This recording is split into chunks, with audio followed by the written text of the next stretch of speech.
Nahanap na niyo mga kapatid? Wala na. Nasa screen mga kapatid. Praise God. Ang sabi dito, quicken me. Everybody say, quicken me. Quicken me. O Lord, for thy name's sake, for thy righteousness' sake, bring my soul out of trouble. Amen. Praise God. Sa NIV mga kapatid, ang pagkasabi din mga kapatid sa NIV, praise God. Wala, praise God. So, ang sabi sa NIV mga kapatid sa first part niya, for your name's sake, Lord, preserve my life. Everybody say, preserve my life. Preserve my life. And sa New American Standard Bible mga kapatid, sa version nito, ang sabi dito, for the sake of your name, O Lord, revive me. Everybody say, revive me. Revive me. Praise God. So sabi ni King David mga kapatid, sa versikulo na ito, praise God, hallelujah, sabi niya, Lord, buhayin mo ako. Amen. Praise God, hallelujah. So in this context mga kapatid, the word quicken or quickening involves revival Yeah. Amen. and a preservation of life, and God gets the glory for it. Amen. So this afternoon mga kapatid, praise God, hallelujah, at sa mga nanonood, praise God, hallelujah, I would like to share this message in its title, God's Quickening. God's quickening. Praise God, hallelujah. Yuka po natin ang ating mga ulo mga kapatid. Praise God. Lord Jesus, maraming salamat sa mga salita na nabasa. Tunay, O God, ang iyong mga salita ay buhay, Panginoon. Praise God. Hallelujah, may kapangyarihan, Panginoon. Buhayin, Panginoon, ang aming mga natutulog na damdamin o mga namamatay na mga kaluluwa, Panginoon Jesus. Lord, maraming salamat, O God, sa hapon ito. Mangusap ka sa bawat isa sa amin, Panginoon. Kumilos ka sa aming kalagitnaan, Panginoon, Lord God. Hallelujah, Lord Jesus. Speak into our hearts, O God. Hallelujah. Hallelujah, Lord God.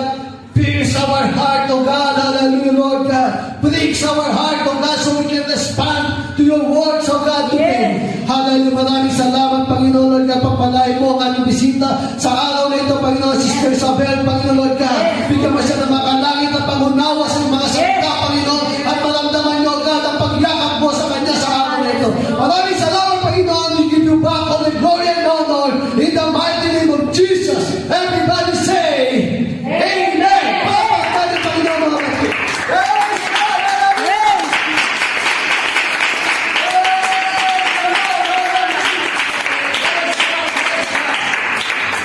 Praise God. Maraming salamat mga kapatid. Praise God. Tayo na po yung makakaupo na. Praise God. So, salamat sa Panginoon for this another privilege, mga kapatid, to be used by Him and preaching the Word of God. Praise God. And depending on your response, mga kapatid, this message can be short only or can be long. Praise God. Hallelujah. So, God's quickening. Praise God.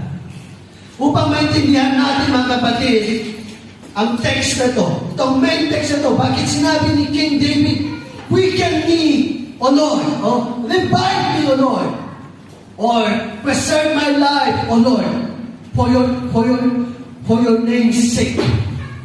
Hindi sinabi ni David, mga kapatid, na, Lord, revive me, upang sa ganun, hallelujah, may i-uplift ang aking sarili.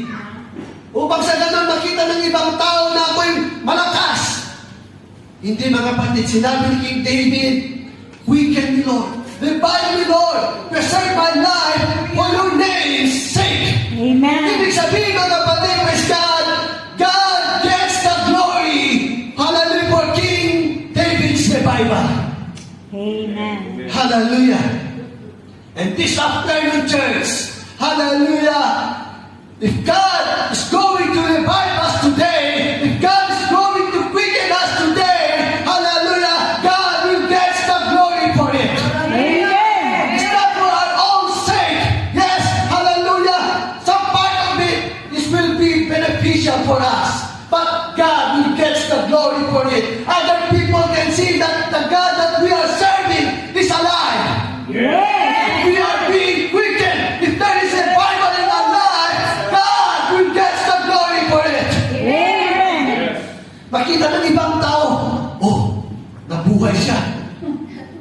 tunay na nabuhay ang Diyos na kanyang pinaglilingkuran. Amen. Amen. Praise God. So in order for us to really understand, mga kapatid, why King David says this main text, let's go back to start from verse 1 hanggang verse 10.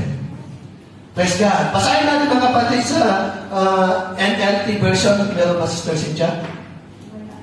Praise God. Kung wala, mga kapatid, basahin natin sa King James Version.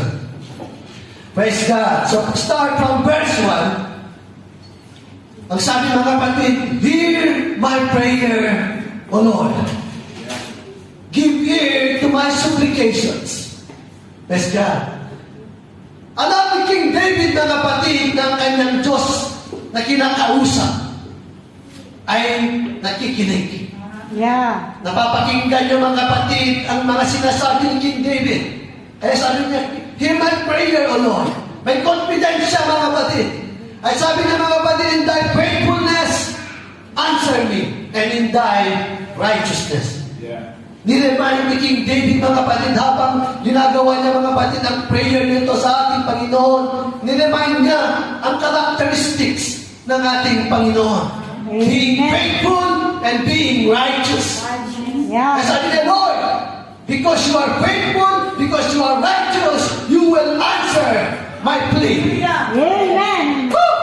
Hallelujah. Praise God. Glory.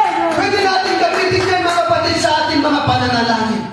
We can remind God of His nature, of His characteristics. Praise God. For God, hallelujah, to respond to our supplications. Right. Hallelujah. And this chapter, mga kapatid, is one of the crisis, mga kapatid, in the life of King David. Kaya kung bakit na, mga kapatid, nagawa ang prayer na ito, ay dahil dumaan siya, mga kapatid, hallelujah, sa matinding struggle, sa matinding mga sakit, mga kapatid, affliction sa kanyang buhay. Nung ginawa niya ang prayer na ito sa ating Panginoon. And in verse 2, mga kapatid, ang sabi ni King David, and enter not into judgment with thy servant. Amen. Alam ni King David, mga kapatid, na kung i-judge siya ng ating Diyos on the basis of God's righteousness, then King David could be in big trouble. Yeah, that's Kasi sabi niya, mga kapatid, sa second part, for in thy sight shall no man living be justified. Hallelujah. Inadmit ni King David, mga kapatid, na walang sino mang tao, mga kapatid, hallelujah, na perfect, mga kapatid, sa mundong ito. yeah, that's right. Sabi ni King David, hindi ako exception doon. Sabi niya sa ating Panginoon, I am just a man. I have my weaknesses, I have my flaws, I am not perfect, Lord. Amen. Hallelujah. Hindi kaya mo, Panginoon. Ikaw ay perfecto. Yeah. Praise God. Hallelujah. And in verse 3, ito yung nature, mga kapatid, ng situation ni King David. Praise God. Hallelujah. Kung paano imagine natin, mga kapatid, kung ano yung itsura niya. Praise God. Hallelujah. At that time that he was making this prayer to God. Ang sabi dito, for the enemy had persecuted my soul. Yes. Praise Amen. God. Ang enemy dito, mga kapatid, na kanyang tinutukoy, it could be King Saul. Nung hinahanting siya, mga kapatid, ni King Saul upang siya ay patayin. Dahil nagseselos talaga si King Saul sa kanya. Dahil ang mga tao, mga kapatid, ay pinapraise, hallelujah, si King David. Amen. Ay, hindi pa siya hari that time. Praise God, hallelujah. Also, pwede rin, mga kapatid, sa panahon nung nag-rebellion ng kanyang anak na si Absalom. Praise God, against King David. Praise God, hallelujah. Sabi niya, have persecuted my soul. Hallelujah. Makikita natin dito, mga kapatid, na specifically, hallelujah, ang tinutukoy ni King David, mga kapatid, na talagang nasasaktan siya ay ang kanyang kaluluwa. Sabi niya dito, my soul. Hindi niya sinabi, mga kapatid, na my body, my emotion, my mind. Praise God, kundi my soul, sabi niya, mga kapatid. Praise God. Pwede din, mga kapatid, naapektuhan ng kanyang katawan. Pwede naapektuhan ng kanyang puso, mga kapatid, ng kaisipan. Praise God, hallelujah. Who knows? Hanggang pag ang kaluluwa natin ay nasasaktan, lahat yan damay-damay na. Yeah, that's right. But mainly, hallelujah, ang kanyang hinaing ay sa kanyang kaluluwa. Amen. He had smitten my life down to the ground. Grabe mga kapatid na talagang parang sinasabi niya na talagang nadapa siya mga kapatid sa ground. Para ba mga kapatid hindi na yan kayang bumangon. Hallelujah. Yung kanyang mga sitwasyon, mga kapatid, yung crisis na kanyang pinagdadaanan at damdamin mga kapatid ay gawa ng kaaway. Amen. Na kanyang mga kaaway. At na-force siya mga kapatid, praise God, hallelujah, na madapa. Ang sabi sa susunod mga kapatid, He had made me to dwell in darkness. Amen. Na-force siya mga kapatid, no choice siya mga kapatid, kundi, praise God, magtago siya. Yeah. In darkness, it could be literally in the cave or underground o anumang lugar mga kapatid na kung saan hindi siya madaling makita ng kanyang mga kaaway. Amen. As those that have been long dead. Pwes ka talagang kinumpara niya pa mga kapatid sa parang namatay na. Yeah. Na parang ang dilim-dilim mga kapatid ng kanyang sitwasyon. Hallelujah. In verse 4 mga kapatid, therefore is my spirit overwhelmed within me.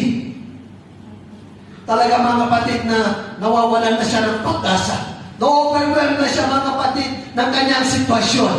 My heart within me is desolate. Sa ibang version mga kapatid, ang sabi ng mga kapatid, I am being paralyzed with fear. Amen. I'm losing all my hope, Lord. Ang sabi niya mga kapatid sa ibang version. Na-imagine natin mga kapatid ang kanyang sitwasyon nung sinasabi niya sa ating Panginoon, Lord, konti na lang, nawawalan na talaga ako ng pag-asa. Mga ilang araw na lang, Panginoon. O mga ilang oras na lang, Panginoon, hindi ko na ito kaya. I'm about to give up, Lord. Puno-puno ng aking puso at isipan, ng aking kaluluwa ng takot. Na anytime siguro mga kapatid, kunting ingay lang sa kanyang paligid, magugulat na siya mga kapatid. Scary. Tinatatakot na siya mga kapatid, maaaring yung humahanting na sa kanya. Maaaring ang tunog lamang mga kapatid ng mga bugs mga kapatid ay sobrang lakas na sa kanyang pandinig. Sa sobrang focus na mga kapatid sa mga kanyang kapaligiran. That's true. Ganun mga kapatid, pag ikaw ay nasa kadiliman, sa madilim na lugar, konting ingay lang, ay parang napakalakas na sa ating mga pandinig. Ganun yung kanyang sitwasyon ni King David mga kapatid. And in verse 5 mga kapatid, naalala niya mga kapatid, bigla lang naalala yung kanyang nakaraan. I keep in mind the early days of the past. Naalala niya mga kapatid yung panahon na bago nangyari sa kanya, bago dumating ang struggles na ito mga kapatid, bago dumating sa kanyang trials na ito sa kanyang buhay, naalala niya, Lord, naalala ko ng panahon na kaya ko pang tumawa, kaya ko pang ngumiti mula sa aking puso, kaya ko pang mag-celebrate, Lord, Hallelujah. kaya ko pang mag-encourage sa ibang tao. Alala ko pa ng Panginoon yung mga magagandang bagay na kayong ginawa sa aking buhay. Giving God to all your acts, give it to the work of your hands. Amen. Alala niya mga kapatid yung mga great things that God has done in His life. Amen. Hallelujah. Biluin mo yung mga kapatid na sa sitwasyon siya, hallelujah, na talaga nawawalan siya ng pag-asa, ay bigla yung naalala. Ang sarap ng mga panahon na yung Lord. Maaaring sinabi niya, mga kapatid, Lord, pero yung sitwasyon ko sa oras na ito, hindi ko na kayang tumawa. Hindi ko na kayang lumiti, Lord. Kundi takot na ang naghahari sa aking puso. Amen. Para pag hindi ko na alam ang aking gagawin, Lord, I am being paralyzed with fear. I am being paralyzed with worries for my life. Amen. Praise God. And in verse 6, my hands are stretched out to you. Naalala niyo mga kapatid, Lord, yung panahon na ako'y tumatawag sa iyo, nandun lagi yung response mo. Amen. Oh, God. Hallelujah. Hallelujah! Nandun lagi na nararamdaman ko ang pagyakap mo. Nararamdaman ko ang pagkilos ng iyong mga kamay sa aking buhay. Amen. Thank you, Lord Jesus. My soul is turned to you like a land indeed of water. Thankfully mga kapatid, Hallelujah. hindi naging dahilan yung crisis na kanyang pinagdaanan mga kapatid at that moment upang lumayo siya sa presensya ng Panginoon. Amen. Pagkus mga kapatid, ang sabi niya, my soul is turning to you like a land in need of water. Sabi niya mga kapatid, hallelujah, ang sitwasyon na ito ay siyang nagkos sa akin na lumapit sa iyo. Amen. Humingi ng tulong. Hallelujah. Mauhaw sa iyong presensya. Amen. Mauhaw sa iyong pagyakap sa akin. Na tulad ng dating pagyakap mo sa akin. Glory, glory. Hallelujah. Praise God in verse 7. Hallelujah. Muli siyang bumalik mga kapatid sa kanyang sitwasyon. Sa crisis na kanyang pinagdaanan. Ang sabi niya, be quick in answering me. Nagmamadali na siya mga kapatid. Talagang he knows in his heart. He knows in hallelujah, in his mind that he is running out of time. Amen. Konting panahon na lang, mga oras na lang mga kapatid, or even a day, or days na kapatid, ay mawawala na siya sa katinuan. Hallelujah! Maaari mga kapatid na, hallelujah, kitilin niya na ang kanyang buhay. Yan ang sabi niya mga kapatid, be quick in answering me, O Lord. Hallelujah. Minamadali na niya ang Panginoon. Jesus. Praise God, ganun ang isang tao na kung nasa isang sitwasyon na parang nawawalan na siya ng pag-asa. Gusto na agad-agad ng katugunan sa kanyang sitwasyon. Hallelujah. For the strength of my spirit is God. See? Nawawala na yung kanyang lakas. Hallelujah. Pilit niyang ina-encourage yung kanyang sarili. Pero sabi niya, unti-unti na itong naubos, Panginoon. Siguro kung sa battery, mga kapatid, hallelujah, nagwa-warning na. Less than 5% na lang. Amen. Malulupat na ako, Panginoon. Papabattery, empty na ako, Panginoon. 5% na lang. Hallelujah. Sige na, Lord, sagutin mo na ako. Thank you, Lord. Let me see your face so that I may not be like those who go down into the underworld. Hallelujah. Sabi niya mga kapatid, sa ibang translation din, Lord, konting panahon na lang, kung hindi mo pa ako tutugunin, ay mamamatay na ako. Praise God, maaaring mamatay siya physically mga kapatid. Kung sabi ko kanina mga kapatid, maaaring matuluyan siyang mabaliw mga kapatid. Dahil nasa depression na siya. Nasa state of depression na siya. His spirit is gone. Jesus. Kundi Panginoon, mamamatay ako. And verse 8, let the story of your mercy come to me in the morning. Praise God. Maaaring mga kapatid, tinutugon na siya ng Panginoon. Pero hindi na ito marinig. In an audible voice, mga kapatid, maaaring hindi na nilinig ni King David. Dahil praise God, dahil na mas na humihigit ang kanyang takot. Maaaring sinasagot na siyang Panginoon, pero sabi niya, let the story of your mercy come to me in the morning. Lord, gusto kong marinig ang iyong boses Amen. about, hallelujah, about your mercy, about your loving kindness, about your love to me. Amen. Glory, amen. Humihingi siya sa Panginoon mga kapatid ng audible voice, a word of encouragement. Kasi hindi na niya kaya sa kanyang sarili, naipus ang kanyang sarili. Ina-encourage siya yung kanyang sarili, pero paloobat na mga kapatid. Kaya sabi niya, Lord, I want a voice of encouragement from you. For my hope is in you. Hallelujah. Give me knowledge of the way in which I am to go.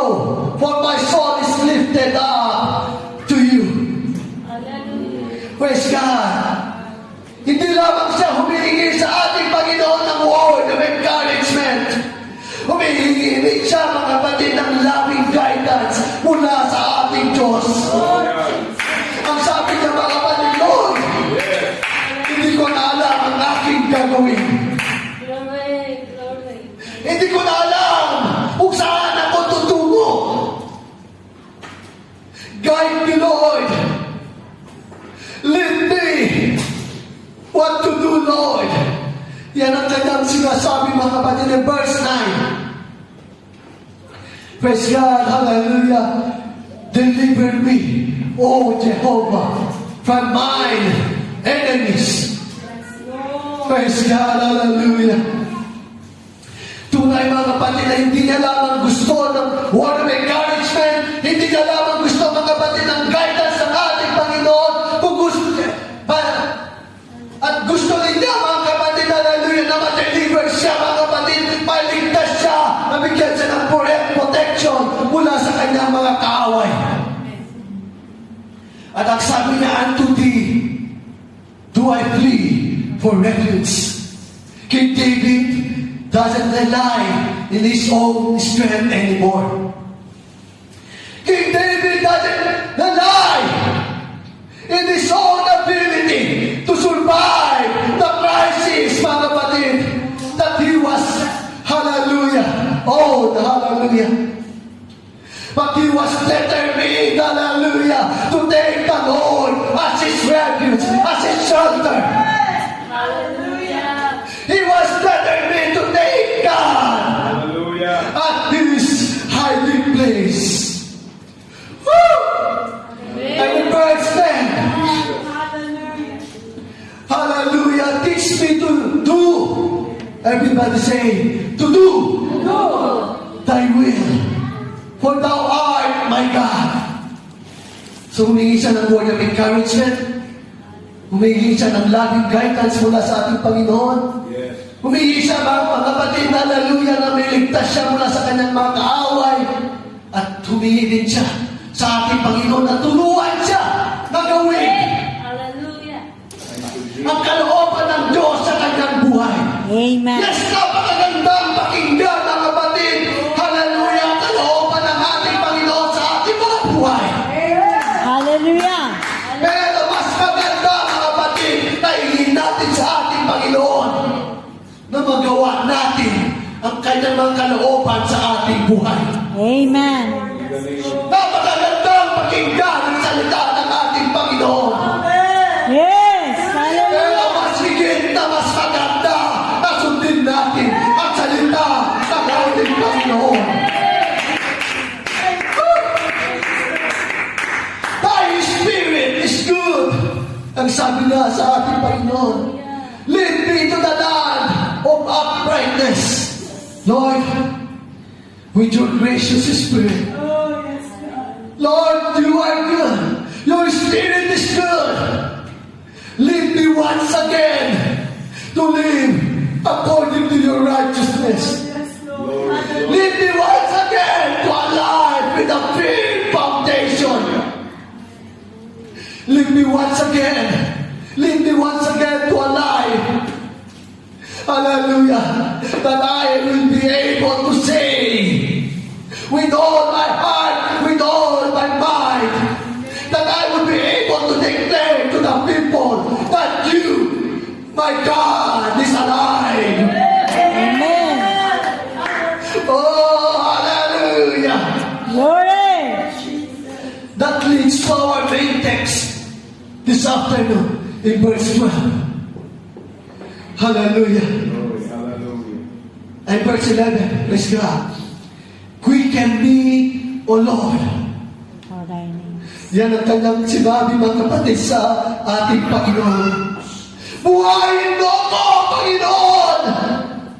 Hallelujah. Revive me once again, Lord! Hallelujah. Preserve my life once again! Glory. Hallelujah! Oh, hallelujah, the Lord quicken. Praise God. Jesus. Hallelujah, deriving from the Hebrew and the Greek word means revive, or give life, or make alive. Hallelujah. So if we are going to read in the Bible the word quicken, that means it is to revive, to give life, or make alive. Amen. Dahil buhay ka mga kapatid, you are quick. And to quicken something is to bring it to life. Nalala ko mga kapatid, praise God, sa aming mga pasyente na mga aso at pusa, kapag na emergency mga kapatid na talagang parang wala ng buhay, praise God, kung alam ko nga na marami na kayo napanood mga kapatid na mga CPR na ginamit mga kapatid, na resuscitation mga kapatid, na pilit na binubuhay namin mga kapatid yung mga pasyente o yung nasa mga human profession mga kapatid, pilit nilang binubuhay yung mga tao na para bang patay na. Yeah. Praise God. At yung sitwasyon na yun mga kapatid, praise God, hallelujah, ay ang napakahirap. May pressure dahil buhay ang nakasalalay. Yeah, that's right. Praise God, hallelujah. And we are doing something, mga kapatid, and doing everything we can para mabuhay lamang mga kapatid yung mga pasyente na yun. Yung Amen. iba mga kapatid ay nabubuhay. Yung iba mga kapatid ay talagang hanggang doon na lang sila. Yeah, that's right. Praise God. To quicken something means to restore it to a former flourishing condition. Na para ba mga kapatid, doon dati mga kapatid, buhay na buhay ka. Then dumating yung panahon na parang nanlalanta ka. Yung panahon na parang bang, hallelujah, ang buong mundo ay nakasalukpong sa'yo mga kapatid. Salukpong. Nakatalukpong sa'yo mga kapatid. Ang parang ang bigat-bigat ng mga dinadala mo. Yeah, that's right. So to revive, to quicken means to bring it, to restore it sa dating buhay na buhay ka. Yes. Praise God! Glory. The word or the phrase, the quick and the dead in Acts chapter 10 verse 42 and 2 Timothy verse 4 chapter 4 and verse 1. Praise God, hallelujah. Kinokontrast mga kapatid, yung word na quick dun sa dead. So, ibig sabihin, kapag quick, buhay. Kapag sinabing dead, patay. Antonyms mga kapatid, magkabaliktaran. The quick and the dead. Praise God. So like David Church, hallelujah, we have this crisis in life. May mga pinagdaanan tayo mga kapatid na napakahirap. Yeah. Hallelujah na ma-survive. Pero nakasurvive pa rin tayo. Yes, that's right. May mga crisis mga kapatid. May mga affliction sa ating buhay. Praise God. It may not be exactly the same like King David's, but for sure, may mga panahon na nasaktan tayo. Umahali sa oras na ito, ikaw ay nasasaktan. Amen. May pinagdadaanan na napakatindi. Na parang hindi mo na kayang bumangon pa. Yeah. Maaaring bukas mga kapatid ay dadaan ka sa matinding pagsubok. Matinding problema. That's for sure mga kapatid. Habang tayo nabubuhay pa sa mundong ito, we are still subject to it. Amen. Praise God. Ang kaaway mga kapatid. May naging kaaway na ba kayo mga kapatid na nagtangkang patayin kayo? Wala pa. Praise God. Mabuti naman. Praise God. Hallelujah. Ay, meron noon. Hindi pa ako Praise God. Yun ang King David talaga yung buhay niya, mga kapatid. Praise God. Hallelujah. Ang hinahanting ng kanyang mga kaaway. Buti na lang sa atin, mga kapatid, hindi man lahat, mga kapatid. Praise God. Hallelujah. Spiritually speaking. Praise God. Hallelujah. Hallelujah. Sa ibang pa kasabihan, mga kapatid, praise God, ay hinahanting din tayo ng ating mga kaaway. Yeah. Alam natin na ating kaaway, mga kapatid, ang Diablo. Ang kanyang mga demonyo. Praise God, hallelujah. Yan ang ating mga matinding kaaway. Yes. Sa ating kaluluwa, mga kapatid, at sa ating mga buhay. Yeah, that's right. At pilit nila, mga kapatid, hallelujah, na hinahanting ng ating mga kaluluwa. Praise Yes. God. Sabi nga sa Bible, they are like a roaring lion. Praise God. Kung si devil is like a roaring lion, maaaring ganun din, mga kapatid, yung kanyang mga kampo. Praise God. They are there, mga kapatid. Wala man sila sa lahat ng lugar, mga kapatid, at the same time. Pero kapag natsempuhan ka nila, mga kapatid, sa lugar na kung nasaan sila, hahantingin nila ang iyong kaluluwa. Yeah. Amen. Yun ang tandaan natin, mga kapatid. Ang mga demonyo, hindi sila tulad ng ating Panginoon. Ang ating Panginoon is an omnipresent God. Praise God. Ang mga demonyo, limited lang sila kung nasaan lang sila. At the same time, wala silang, hallelujah, na kung nandun lang sila, wala siya doon. Ganda ng mga demonyo, mga kapatid. So huwag natin isipin, mga kapatid, na sa lahat ng lugar ay nandun ang mga demonyo. Ang ating Panginoon lamang ang nasa lahat ng dako at the same time. Yeah, that's right. Pero pag natsempuhan ka ng demonyo, mga kapatid, praise God, na nag-iisa, Lagot ka. napadaan ka sa kanyang lugar o napadaan siya sa iyong kinaroroonan, for sure, He will try to hunt your life. Yes. Kung saan ka pupunta, susundan ka niya, mga kapatid, kapag nagkaroon siya ng interest sa iyo. O itong Kristiyano na ito, para bang nanlalanta siya. Wala siyang power. Walang apoy sa kanya na nakikita ko. Wala siyang protection. Hindi ko nararamdaman ng Holy Spirit sa kanya. I will chase this Christian. Lagot. I will chase this professing Christian. Yeah. Hallelujah. Mahirap, mga kapatid. Kapag gutom na gutom yung demonyo na yon, hindi kanya titigilan hanggat hindi kanya nalalaman. Amen.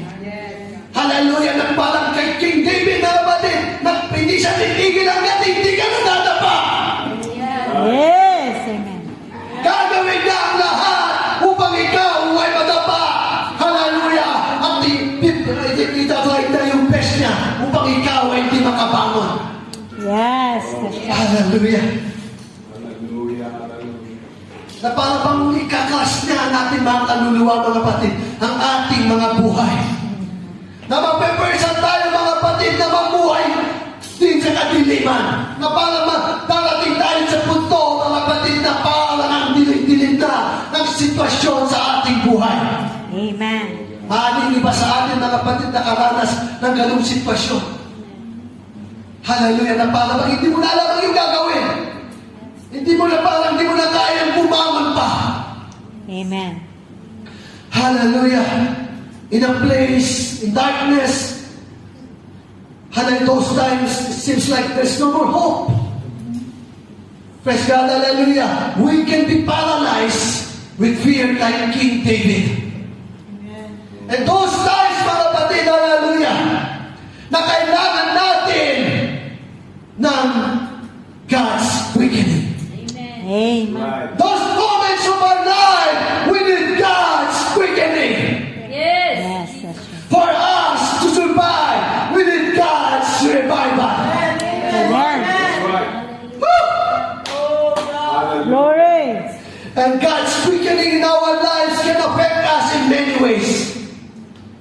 Sabi kanina sa kanta, mga kapatid, revive us, Lord. Amen.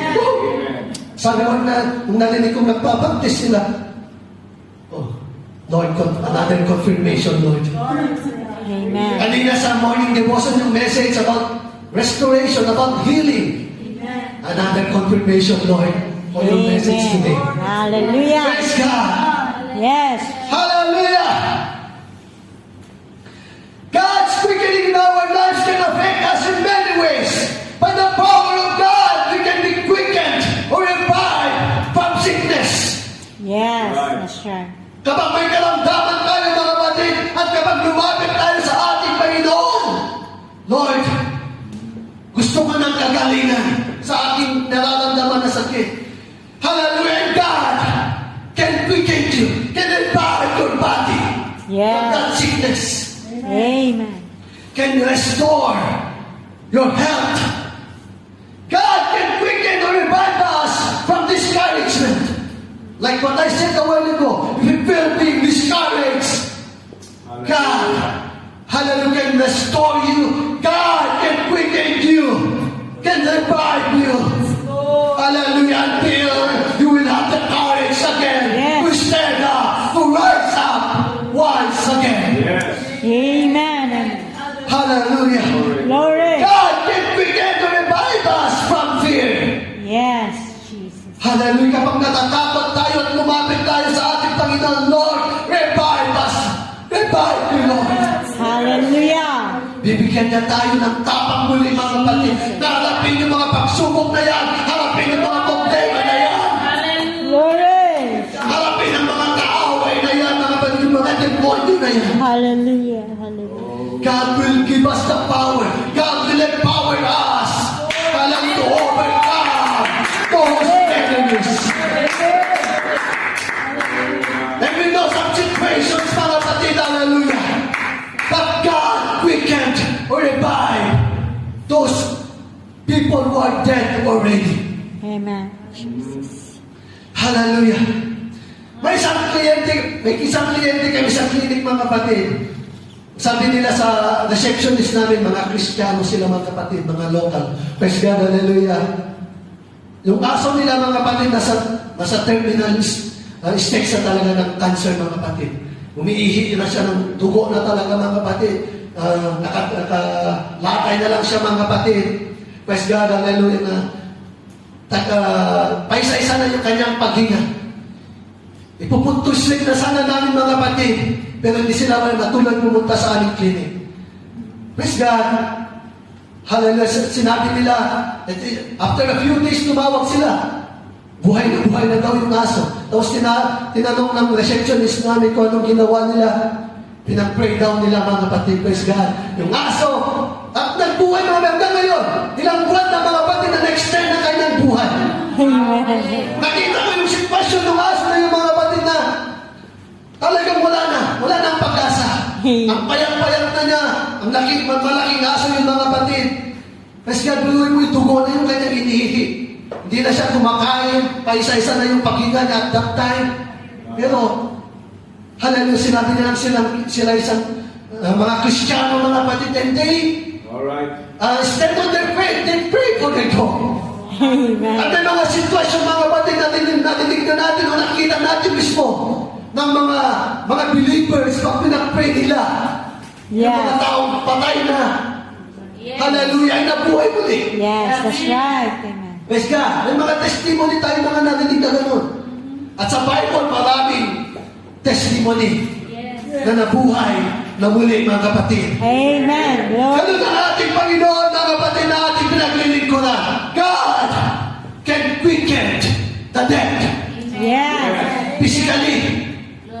Pwede rin spiritually, mga kapatid. Alright. If it's possible, physically or literally, it is also possible spiritually. Okay. Diba? Yung mga backslider, na parang wala na silang pag-asa na makabalik muli sa presensya ng ating Panginoon. Nakikita natin yung kanilang buhay na binalikan na nila. Yung kanilang mga dating buhay na hindi maganda, mga dating mga gawain na hindi maganda. Praise God. But, nagugulat tayo sa one day, nandyan na muli sila. Nag-invite sila, mga kapatid. Hallelujah. God quicken them. Restore them. Hallelujah. On their first love. Amen. God restores or revives their souls. Hallelujah. Hallelujah. So we cannot judge those people who backslide. We cannot judge those people, mga kapatid, na nanlalamig. God, at any time, can quicken them, can revive them. Hallelujah. Their first love to Him. Amen. Woo! Hallelujah. And the Bible said in John chapter 14 verse 6, Jesus is the life. Sabi niya mga kapatid, I am the way, the truth, and The life. the life. Amen. Hallelujah. In John chapter 5 verse 21, Sister Cynthia, can you post it please? Praise God. John chapter 5 verse 21. Jesus can grant life to us. For us the Father. Everybody say Father. Raise set up the dead and quickened them. Even so the Son. Everybody say Son. Son. Quickened whom He will. Si mga kapatid, dito sa verse nito, sabi, ang Ama, ang Anak, can give life. Can quicken. Hallelujah. Can revive. Hallelujah. And also in John chapter 6, verse 63, the Holy Spirit also gives life. It is the Spirit, everybody say Spirit, Spirit. that quickeneth. The flesh profiteth nothing. The words that I speak unto you, they are spirit and they are life. So in these verses of the scripture, mga kapatid, it is the Father, it is the Son, it is the Holy Spirit that quickeneth. Praise God. Lord. Ano ibig sabihin nito, mga kapatid? Are there three persons that gives life? No. There's only one who gives life. The Almighty God. In Job chapter 33 verse 4, I will prove it to you. Though sinabi dyan mga kapatid sa mga previous verses na the Father, the Son, and the Holy Spirit gives life, I will prove to you that there's only one who gives life. The Spirit of God hath made me, and the breath of the Almighty hath given me life. Amen. Sabi, the Almighty God. Yes. In Acts chapter 7, verse 25 and verse 28. Glory, glory. Hallelujah. There's only one who gives life. For he supposed his brethren who have understood how that God by his hand would deliver them, but they... Okay, praise God. Acts 7:25 to 28. Okay, verse 28. Praise God. Wilt thou kill me as thou didst, thou Egyptian, yesterday? Praise God. Medyo mali siguro yung nasulat kong verse dito, mga kapatid. Praise God. But sabi dun sa mga kapatid, sa book of Acts, mga kapatid, proving that there's only God that gives life. Hallelujah. Praise God, hallelujah. So it means, mga kapatid, that these three, this Father, this Son, and the Holy Spirit are one. Amen. And His name is Jesus. the Almighty God. Amen. Praise God, that's in Revelation chapter 1, verse 8. And in John chapter 1, verse 4, in Him was life. Praise God. So, only Jesus, our Almighty God, gives life. Amen. Revival only comes from our Lord Jesus Christ. Yeah. Hallelujah. You can try to get it from the world. Hallelujah. In its pleasure, in its entertainment, you can try to get it in the nature. Hallelujah. You can try to get it from other people. Yes. You can try to get it from money or riches. But I tell you, Hallelujah. the true revival comes from the Lord Jesus Christ only. Some other people try to get revival from drugs, from alcohols. Hallelujah. But they could not obtain the true revival in their life. For true revival only comes from the Lord Jesus. Jesus. If you want true life, get it from the Lord Jesus Christ. Hallelujah. If you want to know the true purpose of your life, get it from the Lord Jesus Christ. Yes. Glory. If you want true revival in your life, get it from the Lord Jesus Christ. Only Jesus can quicken at you, can revive you. Yes. Woo! Hallelujah. There's no other people or other being or the other things that can give revival in your life. Oh God. Oh God. You cannot get it. Hallelujah, from other people. Only from the Lord Jesus Christ. Yes. Amen. Amen. Hallelujah. And God can quicken us in so many ways. Number one, God can quicken us according to His word. Psalms chapter 119 verse 25. Praise God.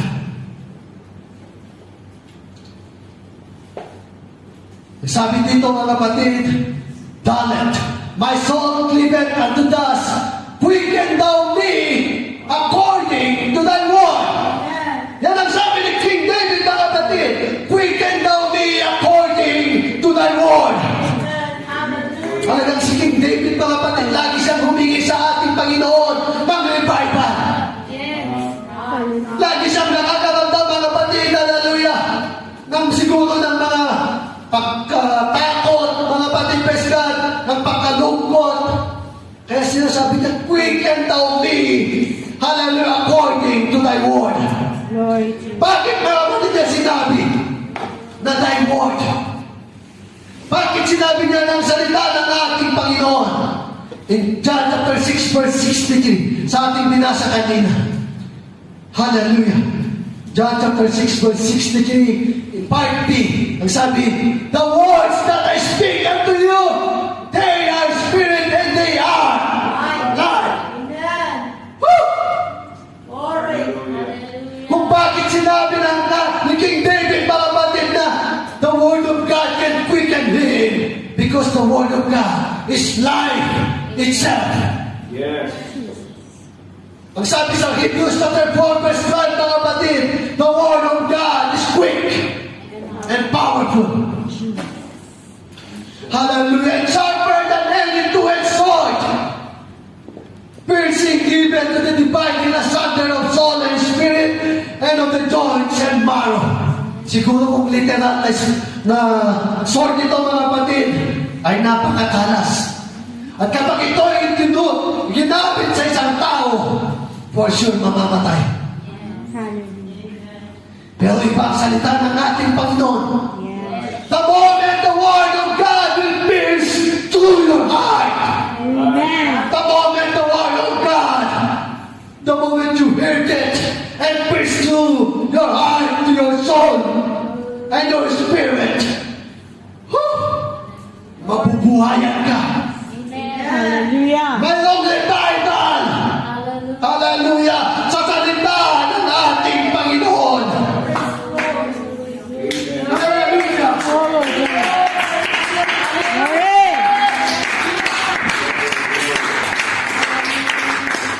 Hallelujah. Kaya huwag natin baliwalain, mga kapatid, ang salita ng ating Panginoon. Amen. Di ba nga, kaya kung minsan kapag nadidiscourage tayo at tumingin tayo ng advice sa ibang tao, sabi nila, mag-pray ka ng sis. Mag-pray ka ng brother at magpasa ka ng salita ng ating Panginoon. And for sure, kapag nag-obey ka sa advice na yun, you will surely revive. You will surely be quickened. Woo! Number 2, God can quicken us according to His loving kindness. Psalms chapter 119, verse 88. Hallelujah. Hallelujah. Sabi ni King David, praise God, hallelujah, quicken me after thy loving kindness. So shall I keep the testimony of thy mouth. Praise God. So, sinabi din ni King David, Lord, quicken me. Again, humingi ulit siya sa Panginoon. Quicken me after thy loving kindness. Kung bakit sinabi ng mga kapatid na hallelujah, loving kindness, praise God. Hallelujah natin sa Psalms chapter 63, verse 3. Hallelujah. Kasi doon mga kapatid, Psalms 63, verse 3. Because thy loving kindness is better than God. My lips shall praise thee. Binuhin niyo mga kapatid. Praise God, hallelujah. Humingi siya ng buhay sa ating Panginoon. Pero sabi niya dito sa verse na ito, because thy loving kindness is better than life itself. Ang tinutukoy ng life dito is our temporal life. Praise God, hallelujah. God, for God's loving kindness is our spiritual life. Amen. Hallelujah! Na masigit pa sa ating mga buhay, mga kapatid, physically. Hallelujah! Ang pagmamahal, ang mercy ng ating Panginoon. Hallelujah! Nakakapagbigay ng buhay sa ating mga kaluluwa. Amen. Kaya pagkaramdaman natin ang mercy, ang pag-ibig ng ating Panginoon sa atin, naramdaman natin na hiniyakap na tayo, mga kapatid. Woo! Hallelujah. Uwi tayo. Hallelujah. May revival sa ating mga kaluluwa. Glory. Hallelujah. And number 3, God can quicken us according to His judgment. Psalms chapter 119, verse 149. Glory to you. 119 verse 149 ang sabi, hear my voice according unto thy loving kindness. O Lord, quicken me according to thy judgment. Hallelujah. The word judgment here means His tender mercy. Hallelujah. And in Psalms chapter 100, Jesus. praise God, in Luke chapter 1 verse 17 rather, Luke 1:17. Hallelujah. Kung ano bang nagagawa ng tender mercy ng ating Panginoon sa atin. Luke 1:17, sabi dito, through the tender mercy of our God, whereby the day spring from on high hath visited us. Hallelujah. Every morning, mga kapatid, pag sinabing day spring, ito yung sa umaga, mga kapatid, because of God's tender mercy. Hallelujah. It caused us to awake in the morning. Amen. Kaya kapag sa umaga pa ng paggising mo at pag nagising ka, ibig sabihin buhay ka. At dahil yan sa tender mercy ng ating Panginoon. Hallelujah. Yung iba mga kapatid ay hindi na nagigising. Praise God. Kaya kung magpasalamat tayo sa ating Panginoon because of His mercy, nabubuhay at nagigising pa rin tayo sa umaga. And His mercy are new every morning. In Lamentations chapter 3 verse 22 to 23, they are new every morning. Kaya mapaalad tayo mga kapatid kapag nakita natin, naramdaman natin ang kanyang mercy every morning. Lamentations chapter 3 verse 22 to 23. Praise God, kaya sabi nga ni King David in Psalms chapter 23 verse 6, hallelujah, your mercy and your goodness and your mercy shall follow me all the days of my life.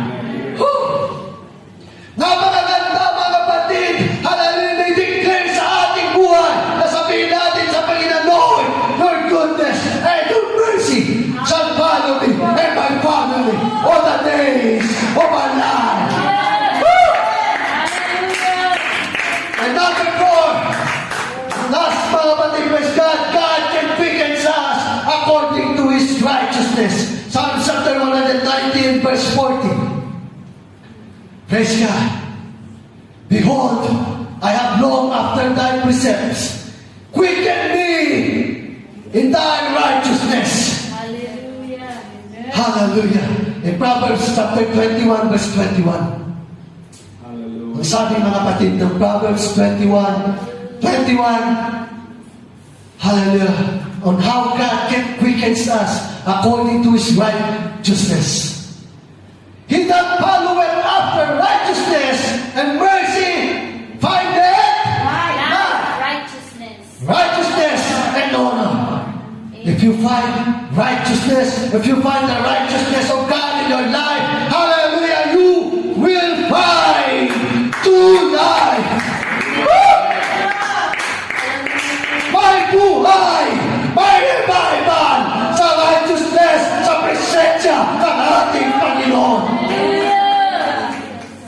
Hallelujah!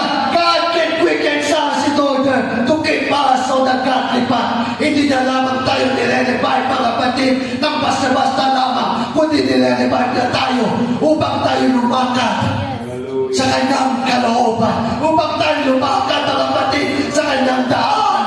Hallelujah! Na ipinapir na sa ating buhay. Nire-revive na tayo, mga kapatid, upang may makakataon pa rin tayo tumawag sa kanyang pangalan. Yes, hallelujah. Kasi kung hindi na tayo ma-revive, mga kapatid, kung tuluyan tayo mamatay spiritually, we cannot call on the name of the Lord. Hallelujah. Hallelujah. You will not have, hallelujah, that desire to call the name of the Lord kung ikaw ay patay na, mga kapatid, spiritually. But because God is still reviving us, God is still restoring us, God is still quickening us, Yes.